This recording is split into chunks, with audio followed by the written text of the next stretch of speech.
Los observadores para servir y proteger los datos personales. Un espacio de reflexión académica, aunque ligera, para incursionar en la inteligencia artificial, la biotecnología, el cibercrimen, la privacidad y la intimidad de los datos, las empresas fintech, la blockchain y los variados conceptos en los que se combinan la comunicación y la ciencia. En la cuarta revolución industrial que nos está cambiando la vida. Una producción conjunta de las áreas de Derecho y Comunicación de la Universidad Andina Simón Bolívar. Presentada por el Observatorio de Ciberderechos y Tecnosociedad. Bienvenidos.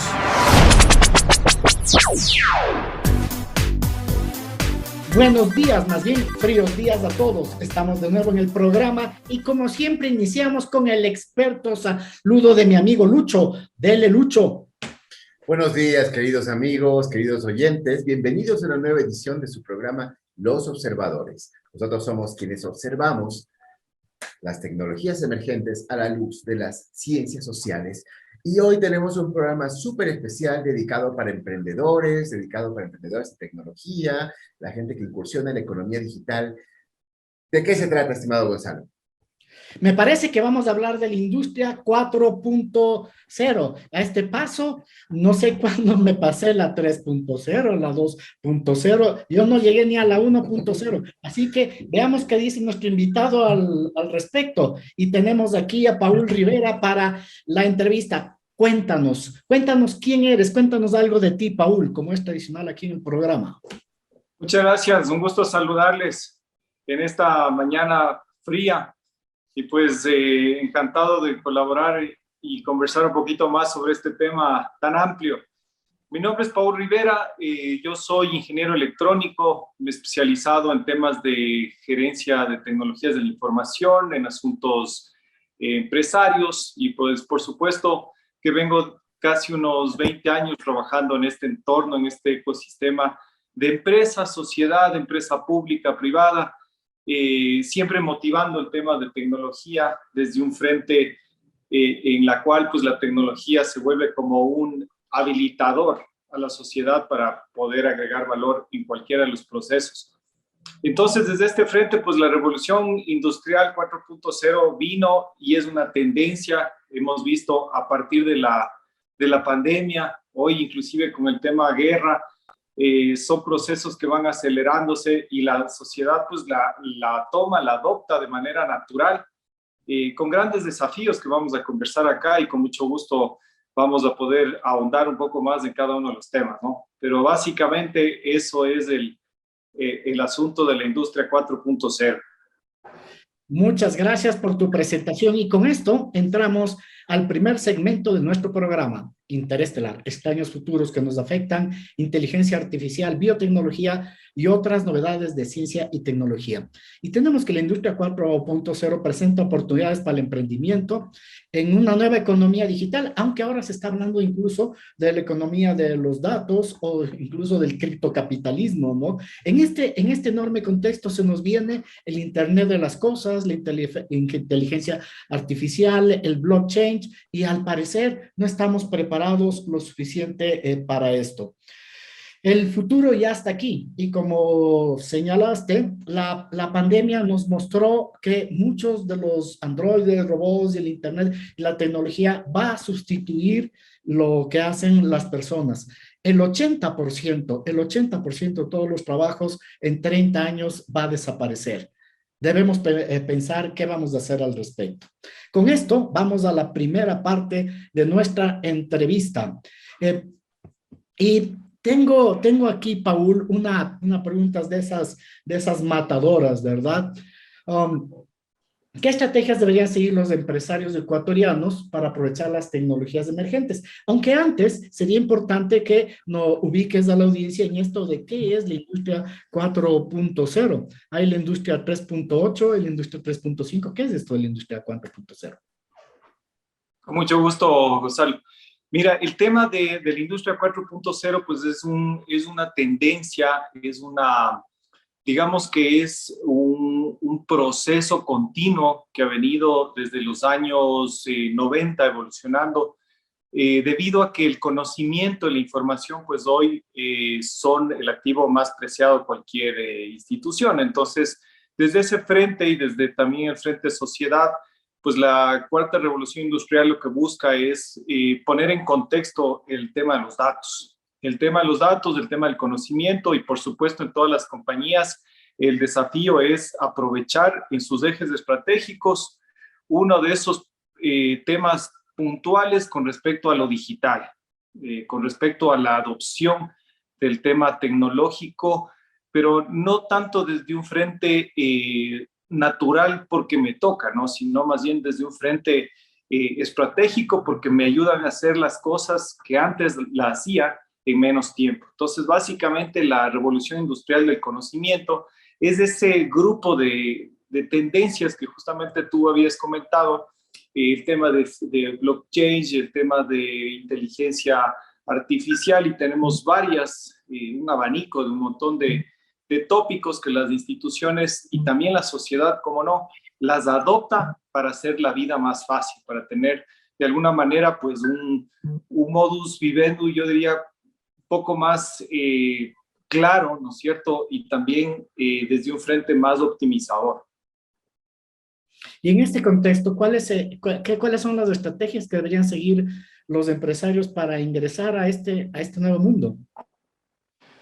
Principalmente tener una mente digital, ¿no? O sea, impulsar y decir, nos montamos como institución a un proceso digital, tenemos un eje estratégico tecnológico y pues las cosas que vamos a sacar de aquí en adelante, productos y servicios a partir de procesos innovadores, procesos creativos, tienen que ser apalancados de la tecnología. Entonces, las compañías que tienen ese espíritu, ¿no es cierto?, de creativos, de innovadores, y se apalancan desde ese frente digital, pues ya están poniendo un asunto diferencial dentro de un nicho de mercado. Entonces, las compañías tienen que tener primero esa gana, ¿no?, ese espíritu digital como para poder ejecutar y adoptar de forma fácil. Luego lo que sigue es mucho más fácil, ¿no? Porque principalmente lo que les va a jalar son los productos y servicios. Entonces, un producto y servicio, hablemos a nivel de banca, una banca, pues, y hoy que amanecemos a cada rato con tantos ataques, siempre va a tener el proceso tecnológico adaptado a, ¿no? O sea, no puede ir un proceso digital sin un frente de ciberseguridad. Entonces, eso es lo interesante, que las instituciones sepan en dónde se van a meter, en que van a cortar las brechas, los tiempos de respuesta en entregar un servicio, ¿no es cierto?, y un producto de calidad, pero el desafío que tienen por delante, pues, es adoptar ese tipo de tecnologías. Pon un ejemplo sobre este acortamiento de los tiempos de respuesta. Ya te digo por qué te pregunto esto. ¿Cuál sería quisiera aplicar esto, por ejemplo, en la universidad, ¿no? Las universidades están sufriendo los embates de transformaciones, como otras instituciones, universidades son estáticas, quietas, ¿verdad? Y no toda la academia, como se podría pensar, es innovadora, porque la academia también está formada por seres humanos que se han construido en ese sistema, ¿verdad? Entonces, estoy pensando en esto, en el tiempo de respuesta con relación a nuestros clientes, que son los estudiantes, ¿verdad? Estoy pensando en leer mejor los datos, los servicios, lo que se puede dar a estos estudiantes. Estoy pensando que, por ejemplo, en una investigación que yo hice en dos universidades de la ciudad, las dos universidades, un buen porcentaje de dos facultades que tomé al azar estaban georreferenciadas cerca de la universidad. Es decir, los estudiantes ya no van, como en mi época, ¿no? Yo viajaba de Cotocollao, esta noble ciudad, barrio donde vivo, hasta la Católica, ¿no? Viajaba 1 hora y media en esos buses que traqueteaban y que producían dolor de cabeza. Ahora la gente ya no quiere hacer eso. Busca universidades cerca y ya parece ser que el estatus no importa. Pero estos son datos y estos datos pueden mejorar el tiempo de respuesta. A eso me refiero. Por supuesto, Gonzalo. Bueno, ahí tenemos varios frentes, ¿no? Tú has topado un frente importantísimo que es el tema social, digital, y por supuesto, pues las universidades, todo el eje educativo, aprendió y acortó esta tendencia llamada Revolución 4.0. ¿Cómo acortó? Porque si bien antes pues no teníamos como la necesidad a nivel Ecuador, a nivel Quito, de tener este usuario tecnológico, ¿no es cierto?, que demanda obviamente servicios, que consume servicios digitales de la universidad, pues el tema de la pandemia lo que hizo es como acortar esa brecha y pues ahora el usuario que tienen todas las universidades, colegios, a nivel de organización educativa, pues es muy exigente. Entonces ahora ya estamos viendo en que las universidades no pueden tener, o los entes educativos no pueden tener procesos muy manuales, ¿no? Los procesos ahora tienen que ser totalmente tecnológicos. Estamos viendo, pues, herramientas de mensajería instantánea, plataformas colaborativas, que antes, pues sí, de alguna manera eran un apoyo, pero ahora son el día a día, ¿no? Y justamente lo que hablas tú de acortarse el tiempo de respuesta es eso, o sea, entregar al estudiante la mejor plataforma colaborativa en la que pues él pueda disponer de todos esos recursos, llámense estos recursos digamos, documentos de la universidad para aprender, documentos y formularios para poder hacer exámenes y un sinnúmero de herramientas que pueden integrar e intercomunicar profesor, estudiante, inclusive empresa, ¿no? Entonces, esos son los desafíos que ahora tenemos y por supuesto que cada vez el mercado demanda en que las instituciones educativas pues tengan un tiempo de respuesta muy corto, una plataforma muy sólida, colaborativa y por supuesto eso hoy ya se convierte en parte de los diferenciales educativos. Lucho, tú que trabajas en la universidad, en la universidad en Francia, ¿cuál es? La Lilles, ¿no? Sí, la de Lille. Oye, ¿mismo problema o es una universidad así muy de vanguardia que ya te da todas las tecnologías disponibles? No sé. Bueno, en realidad hay algunas diferencias. Por ejemplo, allá a nivel del acceso a Internet, tú tienes acceso no solo en tu universidad, sino a través del network Udoram, puedes acceder a cualquier universidad, no solo de Francia, sino de la Unión Europea. Entonces, eso ya es un gran avance, que es algo que no tenemos aquí en esta región. Imagínate qué hermoso fuera que tengo acceso aquí en la Universidad Andina y me voy a Guayaquil y tengo acceso a la Universidad Estatal de Guayaquil de Internet. Entonces, eso no tenemos acá. Otra diferencia, sí, yo estoy allá desde hace 6 años, en la Universidad de Lille, es que ya, por ejemplo, Moodle, todo este tipo de herramientas ya la tenían incorporadas como recursos auxiliares, ¿no? Entonces, la transformación digital fue mucho más fácil porque ya tenían el bloque de herramientas, es decir, tú mismo ya tienes acceso a un montón de herramientas justamente para cuando las necesites. Entonces yo creo que la transformación digital llegó un poco antes, en este caso Europa, a nivel universitario. Creo que estaban mucho más listos para la pandemia que Latinoamérica. Creo que Latinoamérica sí a muchos les cogió desprevenidos. Viste, terminó siendo entrevistado el Lucho. Aquí Sí. todo puede pasar en este programa. Pero, Paul, ¿cuál ha sido tu experiencia en apoyo a empresas con relación a estos cambios, ¿no? A propósito de esto, ¿no? ¿Alguna novedad que nos puedas contar de cómo se han empujado las empresas o has apoyado a empresas a ir por este lado? Claro, claro, por supuesto, mi estimado Gonzalo. Nosotros, bueno, a nivel de las compañías que yo doy el servicio, por ejemplo, una de ellas es Gen Systems, a través de esta compañía vemos el cambio y la transformación digital todos los días. Y por supuesto que tenemos experiencias espectaculares, o sea, vemos cómo las compañías, pues, unas siguen confiando en la nube, porque de alguna manera pues, estaban ya subidas antes de la pandemia, otras tienen unos esquemas híbridos, ¿no? Como que no todo confían en la nube porque hay datos que son muy privados y muy reservados. Entonces, ese tipo de compañías En este contexto actual de la transformación digital y justamente de la revolución 4.0, lo que hacen es garantizar sus datos, tener sus servicios de manera local, apalancarse en plataformas hiperconvergentes. Este es un concepto súper interesante y he tenido gratas experiencias aquí en el Ecuador de empresas que quieren innovar, ¿no? Y justamente pues dicen, yo hoy entrego mis servicios en una plataforma hiperconvergente. Tenemos casos a nivel educativo, tenemos casos a nivel público también, municipal, y casos a nivel de empresas tipo buffet de abogados. Entonces, donde ese puede ser un diferencial, ¿no? Donde ellos pueden decir, mira, mi plataforma hiperconvergente y mi plataforma también de seguridad de servicios gestionados con la empresa XYZ, pues hoy brinda la seguridad y eleva todos esos niveles de disponibilidad de datos y servicios al usuario, ¿no? ¿Y qué sería esto de la plataforma hiperconvergente? Finalmente, haz de cuenta, Gonzalo, que la plataforma hiperconvergente es como tener un pedacito de la nube en tu oficina. Entonces, a la final tienes una infraestructura llena de equipos, servicios, software. La plataforma normalmente tiene 3 componentes: el hardware, el software y el proceso. Entonces, lo que hacemos en estos equipos hiperconvergentes, en esta plataforma como tal, es entregar el máximo posible número de opciones para que un servicio tenga mejor tiempo de respuesta.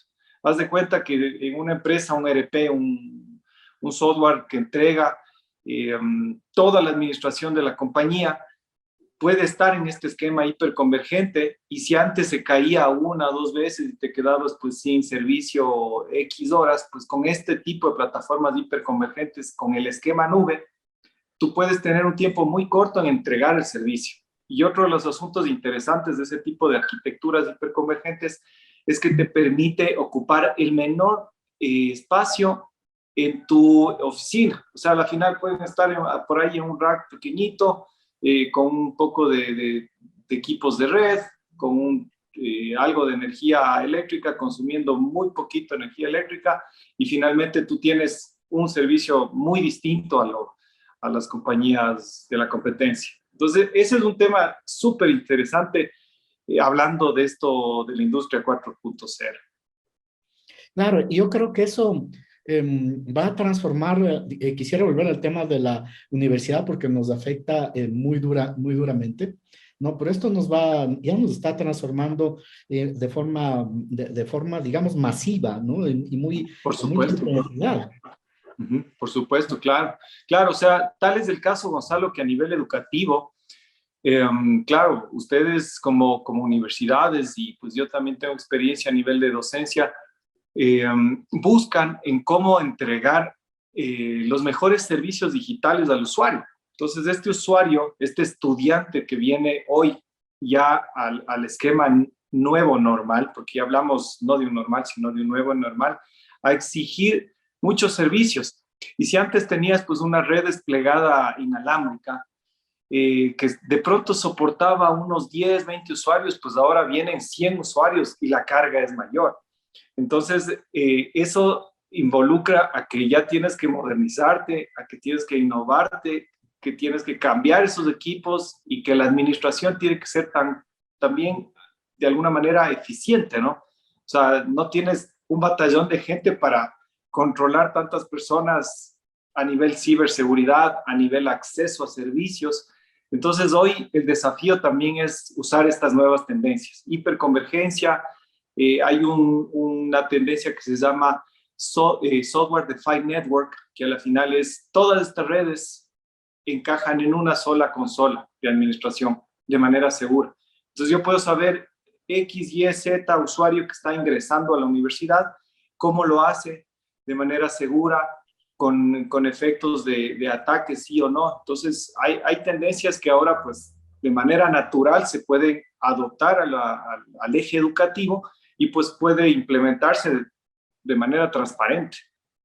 En el siguiente segmento vamos a trabajar más concentradamente en el tema del emprendimiento, pero sí quisiera cerrar este segmento señalando a lo que tú dices, ¿no? Es decir, no solo es el tema del servicio, sino la gestión administrativa interna. Estoy imaginando los informes que se hacen en las universidades, los POA, ¿no es cierto? Los planes operativos anuales, que son tediosos, que muchas veces nadie, o sea, es complicado asegurar que se cumplen porque hay tantos indicadores, ¿verdad? Hay que estar revisándolos, ¿no? Pero al automatizar estos sistemas, la inteligencia artificial te dice, oiga, usted quedó en mejorar el tiempo de respuesta de X servicio, ya vamos un mes de retraso. O sea, ¿qué pasó? ¿No? Usted quedó en descargarse los certificados que necesitamos todo el tiempo en las universidades. Yo como estudiante del doctorado quiero un certificado, voy, hago clic, me lo descargo y punto, ¿verdad? Pero ese tiempo a veces demora, ¿no? 2 días hasta que te resuelvan. 2 días es mucho tiempo para un certificado. A veces lo necesito en 5 minutos, en 15, no en 2 días. Entonces, me parece que lo que tú estás notando es una transformación interna, además de las empresas y las instituciones. Totalmente, Gonzalo, y creo que topas una fibra muy delicada que creo que tanto a las universidades y a cualquier tipo de organización no les gusta hablar, es que cuando estamos hablando de tecnología, también necesitamos usuarios tecnológicos y digitales, ¿no? Entonces, no solamente la transformación digital va en la adopción de una infraestructura, sino también trabaja en las capacidades internas del usuario y de la persona que administra dicha tecnología que usa, ¿no? Entonces ahí estamos hablando de conceptos de cibercultura, conceptos de mindset, de cómo somos resilientes y cómo usamos ese tipo de tecnología de forma constante, ¿no? O sea, cada vez se nos hace más fácil el uso y justamente lo que también indicas a nivel de indicadores, de KPIs, principalmente, pues eso es el día a día de una institución, ¿no? O sea, trabajar por resultados, saber hacia dónde, cuál es el norte, cuál es el objetivo que tienen que seguir. Y pues la tecnología, si no es de la mano del usuario, del ser humano, pues puede quedar ahí y puedes hacer un montón de gastos que al final quedan desechados. Entonces también es el tema de ser óptimo, de transformar al usuario, de poder trabajar sobre resultados, ¿no es cierto? Y finalmente, que este usuario que trabaja bajo resultados tenga esa óptica digital, tenga en mente cómo desarrollar el proceso digital. Listo, y con esto vamos al siguiente segmento. Tienes derecho a permanecer callado. Ahora, información para prepararnos frente al cibercrimen y proteger nuestros ciberderechos. Lucho, ¿qué nos tienes para ahora? Bueno, la transformación digital, por supuesto, conlleva muchos riesgos. Desde ese punto de vista, tener una lógica de gestión de riesgos es fundamental en varias áreas, empezando por lo que es el valor al riesgo, el financiero, ¿sí? Lo que es el cibervalor al riesgo, por supuesto, lo que es incidentes cibernéticos, todo digamos, esta principal amenaza externa que tienen todas las empresas digitales hoy en día, como es, por supuesto, la seguridad cibernética. Y por otro lado, también, por supuesto, riesgos que no necesariamente son operacionales, pero también riesgos jurídicos, de conformidad jurídica, que ahora pues tenemos diferentes tipos de controles. Por ejemplo, la protección de datos personales viene a ser muy relevante a partir, sobre todo, de la entrada en aplicación del Reglamento General Europeo de Protección de Datos, por cuanto pues cambia también de alguna manera esta visión de gestión de riesgos, ¿sí? Por cuanto me cuesta mucho más un incidente de lo que me costaba antes, si es que entra en el rango de probabilidades de ser sancionado. Entonces, en este contexto, lo que encontramos, Paul, es que muchas empresas no están preparadas justamente en el ámbito de lo que es la gestión de riesgos. No tienen esta cultura de riesgos, no tienen referencias de cumplimiento a estándares, a normas internacionales, por ejemplo, de calidad de procesos, como el 9001 ISO, seguridad, como tú conoces, 27001, 002, 005, 31000, ¿no es cierto? Entonces, o business también, lo que es Business Continuity Management, la 22301. Entonces, ¿cómo nosotros realmente podemos generar esta cultura en el Ecuador? ¿Y en cuánto crees tú que, de alguna manera, podríamos aprovechar la nueva ley de protección de datos personales para mejorar justamente la resiliencia de las empresas privadas y de instituciones públicas ecuatorianas? Este es un hermoso tema, Lucho. El asunto de gestión de riesgos creo que es un tema que como Estado, como sociedad y como compañía nos pone en otro contexto si es que hablamos de oportunidades de mejora desde la transformación digital. Y por supuesto que la ley de protección de datos personales hoy, que ya tenemos inclusive aprobada por la Asamblea, y creo que están ya unos 2 o 3 años vigente, nos faculta a todas las instituciones a poder trabajar en el marco de defender esos datos, ¿no? Entonces, si a un dato yo protejo y no me alineo en lo mínimo, que es enmarcarme en estos conceptos de ISO, justamente has topado la ISO 27005, que habla de la gestión de riesgos, y pues tengo que tener claro que estos datos de los usuarios son tan delicados que como compañía yo debo tener alojados en digamos que en un ambiente con todas las protecciones del caso, que por supuesto los procesos de acceso a esa data sean seguros. No me refiero solamente a nivel de herramienta digital, sino a nivel de proceso, ¿no? A nivel de... es claro ahora ver en el día a día que amanece una institución hackeada y justamente nos preguntamos todos cómo fue el hackeo, si al menos tenemos los procesos básicos. Uno va a revisar y pues los procesos no están definidos. Entonces, estas son las cosas, Lucho, que nos hace replantear, ¿no? Como sociedad, como instituciones, como empresa, a que si sabemos todos que el activo más importante es la información, y si estamos hoy cuidando a los datos personales y a los datos de manera general, lo mínimo que debemos hacer es gestionar los riesgos desde puntos diversos, o sea, desde puntos tecnológicos, desde puntos de procedimientos y, por supuesto, pues, concientizando a todos los usuarios a que tengan esa cultura de ciberseguridad. Esas son, de alguna manera, los ejes que les puedo plantear de manera rápida en qué nos queda como sociedad de reto y de desafío. Claro, porque en esa línea tenemos aquí siempre una dicotomía, estimado Paul, ¿verdad? Tenemos que proteger los derechos de las personas concernidas, es decir, nuestros clientes, en la mayoría de casos, pero al mismo tiempo necesitamos estar a la par de lo que es las nuevas formas de manejar, pues, por supuesto, presupuestos, las nuevas tendencias en la economía digital. Entonces, el balance es lo complicado, ¿no? ¿Qué opinas tú, Paul, en esto? O sea, ¿cómo nosotros podemos apoyar el emprendimiento digital sin descuidar la protección de los derechos? A ver, sin descuidar los derechos que tiene un ciudadano en que sus datos sean protegidos, de alguna manera, pues todas las instituciones deben tener muy claro cuáles son los atributos, ¿no es cierto? Imagen, deterioro hablaste hace unos momentos, Lucho, del tema jurídico también. Entonces, una institución, si no tiene un marco de protección a los datos personales, pues va a tener en riesgo un sinnúmero de temas. O sea, primero el tema jurídico, ¿no? Que de paso es el primer punto yo que creo que se mete ya en un problema mayor una institución al decir, lo hago luego.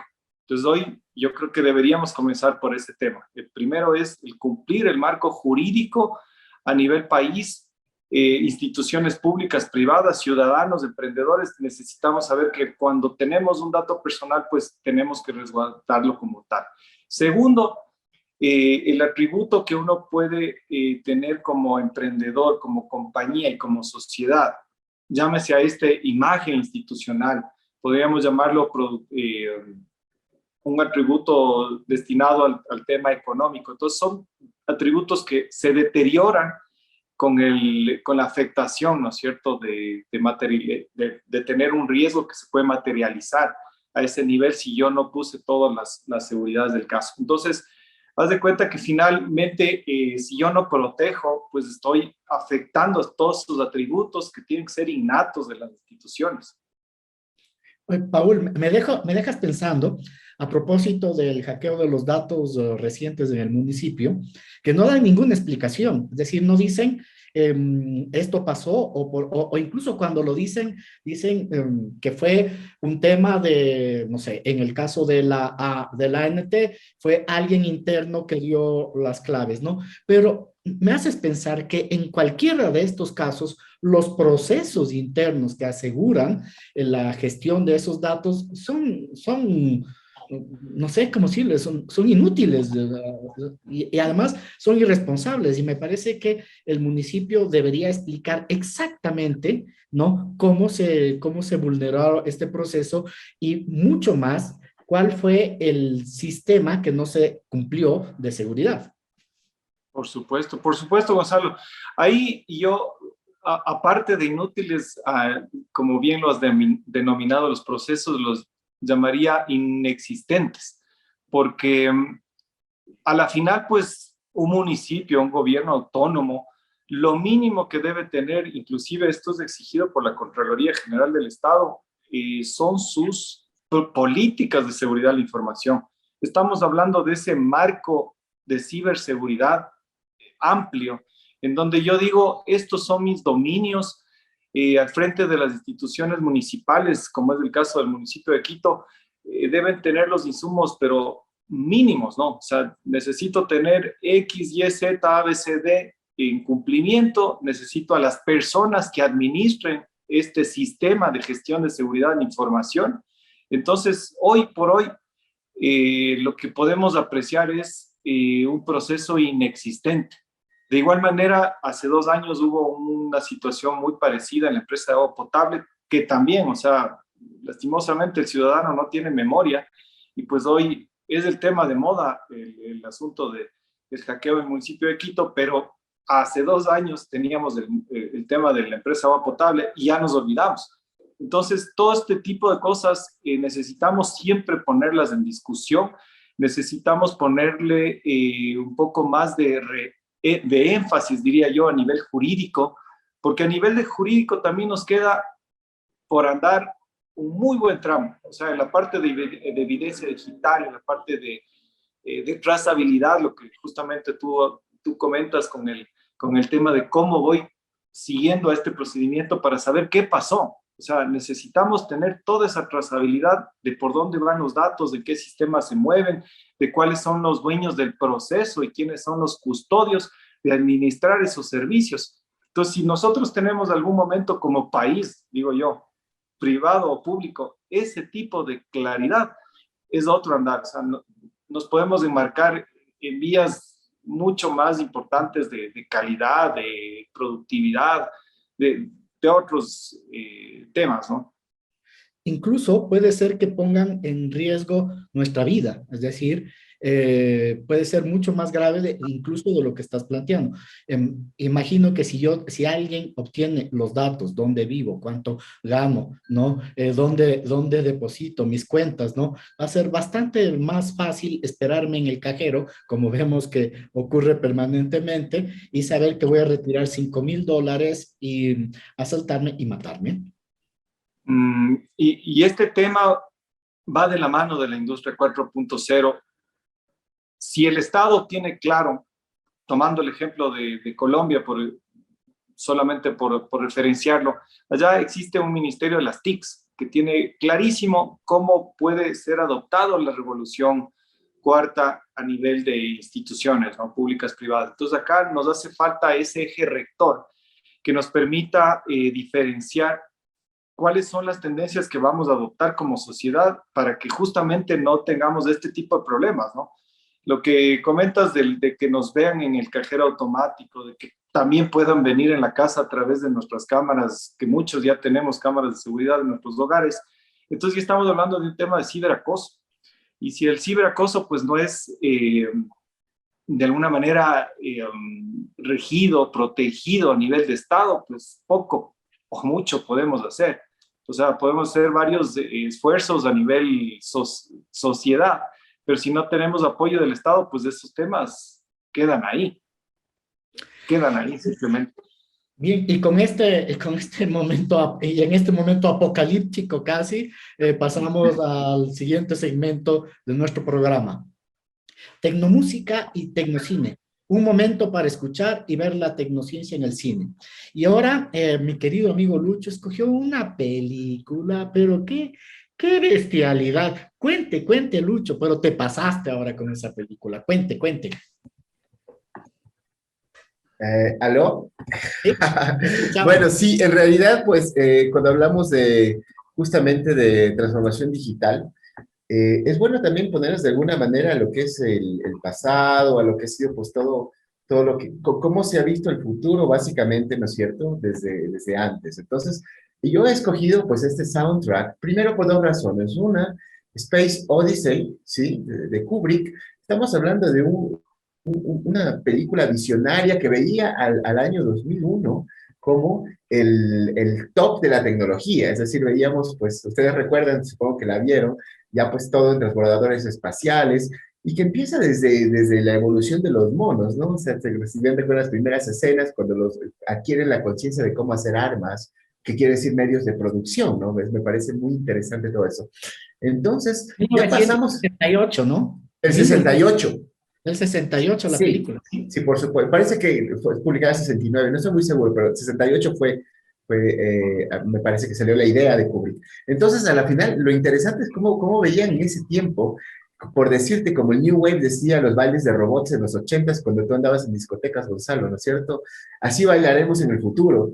Y a la final terminamos bailando reggaetón, como viste. Pero el asunto aquí es que, ¿cómo se ve el Sí, futuro y qué pasa? Por ejemplo, en Space Odyssey, algo interesante es que no hay los teléfonos celulares como los conocemos hoy en día, ¿sí? Es decir, tampoco todo fue perfecto, pero es una excelente visión, por ejemplo, de la conquista espacial que hoy tenemos a partir de los acuerdos de Artemisa y la exploración de los minerales en el espacio, como lo está haciendo, por supuesto, pues ciertas empresas como SpaceX, que están en una lógica más bien de capital público-privado a la final, porque trabajan con empresas públicas también. Entonces, es muy interesante. ¿Y por qué George Ligeti?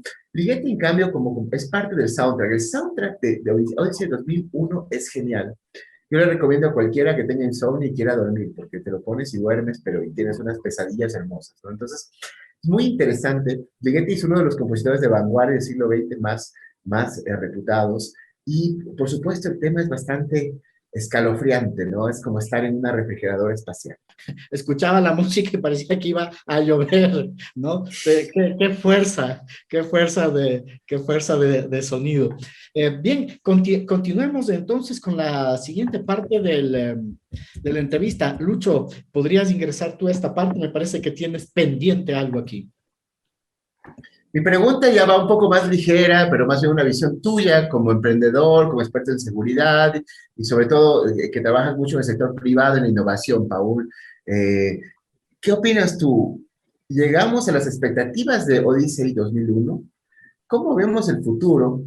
Y sobre todo, en los obstáculos legales del país, ¿cómo hacemos a la final para hacer entender a los señores asambleístas y gobernantes que la transformación es irreversible y que no queda más que simplemente ser protagonistas y no ver pasar el desfile y coger las migajas como es costumbre en los gobiernos y la clase política ecuatoriana? ¿Qué opinas, Pablo? Oye, y nos amenazó con una pregunta ligera, Paul. Oye, ¿no? Dale, Ligerísima. con la pregunta ligerita, ¿sí? O sea, Claro. Eh, bueno, esta pregunta tiene dos partes, mi querido Lucho. La primera parte, yo diría que el mundo como tal empieza a sobrepasar estos niveles de la Odisea 1 de Space. O sea, estamos viendo que SpaceX ha llevado ya, estamos viendo que los vuelos de los cohetes son cada semana. Estamos en un esquema, yo diría, digital y tecnológico, pero espectacular y también en algunos casos abrumador, porque este tema de la parte oscura tecnológica que no quieren ver los gobiernos, y justamente ya entrando en la pregunta de las oportunidades aquí en Ecuador y cómo lo vemos nosotros los emprendedores, pues tenemos que poner la primera piedra nosotros, a nivel de empresa, a nivel de institución y a nivel de personas también que estamos convencidos de este esquema transformación digital y cuarta revolución, pues el primero que no tiene que ir todos los días a la oficina y trasladarse desde el Valle hasta Quito, 2, 3 horas para hacer una actividad muy puntual, tenemos que ser nosotros. Entonces, muy poco lo va a ver el gobierno, y yo creo que también el tema de las organizaciones que gestionan el tránsito no lo ven. A nivel tecnológico, las empresas recién se están dando cuenta, o sea, nos llamaron a todos al nuevo normal y otra vez nos regresan porque ven que primero es caro la luz, el espacio, la renta, etcétera, etcétera, etcétera. Entonces tenemos un sinnúmero de costos que con la transformación digital, esos costos ya están prácticamente reducidos, ¿no? En primera instancia. Y segundo, también el aspecto motivacional. Un colaborador de una institución estando en su casa, gestionando de manera organizada su tiempo y obviamente trabajando por producto, no por tiempo. Esto es un contexto distinto, o sea, las empresas van a tener mucha productividad y esto pues tenemos que caernos un poquito. Ya el tráfico es, yo creo que el primer sensor, ¿no? Uno andar por las calles de Quito, creo que ya podemos ver que hay más carros inclusive que antes de la pandemia. Entonces estas cosas nos hacen replantear a que debemos nosotros como emprendedores poner el ejemplo y también motivar a la sociedad a que existan las vías de reclamo y también de exhorto a un Estado digital. Un Estado digital que no solamente emita esta ley de la protección de datos personales, sino que emita más leyes del trabajo remoto, por ejemplo, de una gestión de la revolución 4.0 desde un frente coordinado, gestionado y obviamente que todo esto pueda ser adaptable, ¿no? Entonces son varios retos que podemos ver y finalmente creo que quienes ponemos la primera piedra, como vuelvo y repito, somos nosotros los emprendedores. Sí, pero yo me refería a esto, estimado Paul, por cuanto, por ejemplo, tenemos un proyecto de ley FinTech en la Asamblea ahora mismo. Y te cuento, yo estuve participando ahí como invitado y en realidad la clase política no tiene educación digital en este país. Te puedo decir en la gran mayoría. Nunca habían visto un metaverso. No sabían lo que era una criptobilletera, por ejemplo, ¿me entiendes? Entonces, tú sabes, por ejemplo, la ley de emprendimiento, pues que salió en el gobierno de Lenín Moreno, a la final nos puso un límite al crowdfunding, que el límite más o menos alrededor de 400,000, lo que motiva que los emprendedores terminen yéndose del país. Entonces tú como asesor jurídico tienes que decir, ok, pero no te registres en el Ecuador, regístrate en Estados Unidos, en Malta, en cualquier otro lugar. Entonces a eso iba, en ese sentido yo sí veo una brecha generacional terrible con la clase política ecuatoriana dominante y un nivel de analfabetismo digital inmenso en esta clase política, ¿no? A eso iba yo. No sé qué opinas y ahí le dejo la palabra a Gonzalo. Disculpe que acaparé esta parte. No, estuvo bien. Tu pregunta sencillita. Dale, Paul, por favor. Indiscutiblemente, Lucho, yo le agregaría un factor más. O sea, sé que hay un analfabetismo digital a nivel de este grupo político, pero hay un bemol, hay una parte trasera que se llama interés. Entonces, si la clase política tuviese ese interés por el ciudadano en tener un mejor bienestar para la sociedad, otro sería el cantar. Entonces, yo creería que por ahí van las cosas. Sin embargo, por supuesto que nosotros y los que vienen atrás, emprendedores mucho más jóvenes, vienen ya con ese chip de la era digital, pero no está de más del interés del político que pueda insertar en el Estado este tipo de leyes que nos pueden apalancar como instituciones y también pueden generar yo diría que una mayor productividad y un mejor porvenir al país.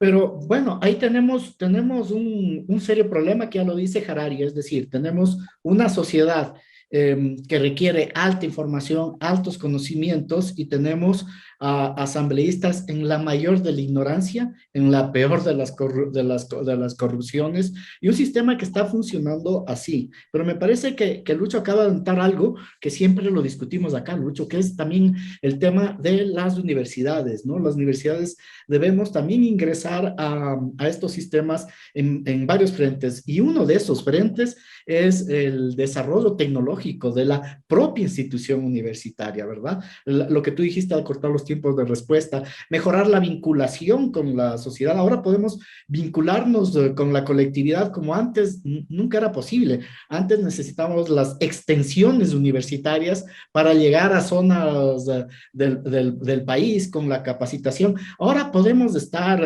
en Pastaza, en Napo, ¿no? Con los límites del acceso, ¿no? Pero ya la universidad puede estar en la sociedad. Entonces, me parece que también hay una responsabilidad nuestra en formar a la gente. No sé qué opinas. A ver, Gonzalo, yo creo que en este punto, por supuesto que la academia desde hace mucho tiempo siempre ha sido el motivador y yo diría que el que da el impulso para que los estados puedan darse cuenta de sus errores, ¿no? Y finalmente, pues, la cobertura que hablas tú de poder llegar con la educación a diferentes áreas y a diferentes zonas geográficas donde no estábamos, ¿no es cierto? Me incluyo también el eje educativo y como docente, permite aclarar y también permite tener una sociedad madura digitalmente, te permite también que esta sociedad exija más a los gobiernos autónomos, exija más al gobierno central y finalmente él se exija más, ¿no? O sea, ahora es impresionante, yo tengo experiencias muy chéveres. Hace unos 6 meses hablé con un emprendedor de un cantón bien pequeñito en Chimborazo, y este emprendedor con la educación básica a nivel de alguna capacitación que debe haber recibido por alguna universidad, pues él ya se daba cuenta que puede dar servicios digitales en su parroquia que todavía llega en internet, pero con las justas, pero él ya ve un mundo digital. O sea, él ya ve a nivel del padre, de la iglesia, cómo va a generar sus servicios digitales, ve una empresa de transporte, o sea, ya el tema de que la universidad se vincule a la sociedad y siga siendo el eje que impulsa este tema de conocimiento, pues es estupendo, estupendo. Yo creo que ese es el tema también que todas las universidades deben seguir alineándose, deben seguir digamos que interconectándose, ¿no? A la final, porque todos tenemos que tener la misma comunicación, el mismo speech para poder llegar a cubrir todas esas áreas que todavía no se habla del tema digital. Bien. En verdad somos los observadores, Lucho. Estamos observando nuevos procesos, ¿no? Y ojalá pudiéramos intervenir en ellos. Bien, con esto creo, Lucho, que ya llegamos al final de nuestro programa. Ha sido fantástico. Así que últimas palabras de despedida tuyas y de nuestro invitado, por favor. Paul, por favor, despídete entonces, tal vez alguna referencia de dónde se puede encontrar, pues, la gente que nos escucha, que nos mira por YouTube. Gracias. Primero agradecerles, Gonzalo y Lucho, por este espacio tan interesante. Qué agradable conversar con ustedes en esta mañana que estaba fría, pero la conversación estuvo bastante caliente. Entonces, ya nos quedamos con una mejor temperatura. Y me pueden encontrar en LinkedIn, estoy como Paul Alejandro Rivera Martínez. Ahí pues normalmente estoy conectado 24/7 y con mucho gusto puedo hacer apoyo, asesoría, ya sea privada, pública, de cualquier orden. Estoy para servirles. Más bien encantado en poder participar. Les mando un fuerte abrazo y estamos en contacto. Saludos. Muchísimas gracias y gracias a todos que nos han sintonizado, quienes visitan nuestro podcast o nuestro canal de YouTube.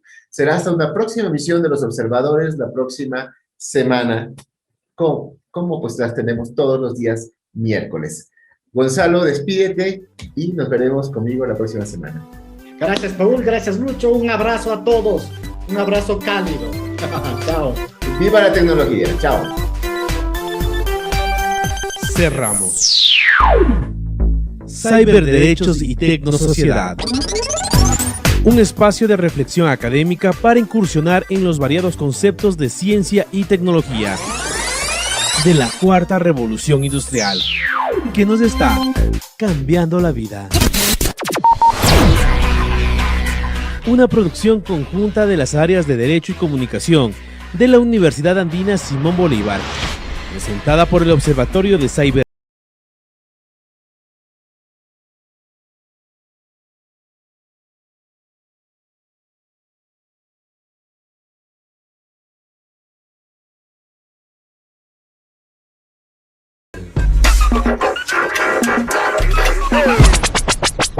Yeah.